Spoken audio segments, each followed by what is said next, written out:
ఎందుకు చెప్తున్నానంటే అపవాది మనలను మోసము చేయడానికి పొంచి ఉన్నాడు అని చెప్తున్నా.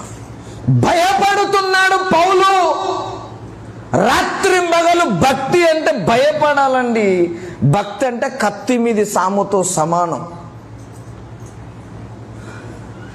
మనల్ని మోసము చేయొద్దంటే దేవుడు మనకి ఏది ఇచ్చినా, కుటుంబం ఇచ్చినా, పిల్లలని ఇచ్చినా, ఐశ్వర్యం ఇచ్చినా, ప్రార్థన జీవితం ఇచ్చినా, పరిశుద్ధత ఇచ్చినా, కృపావరాలు ఇచ్చినా, అందరికంటే ఎక్కువ నాలెడ్జ్ ఇచ్చినా, ఇది దేవుని వలన కలిగింది, నాదేమీ లేదు అనుకుంటే సైతాను నిన్ను మోసము చేయలేడని చెప్తున్నా. హల్లెలూయా.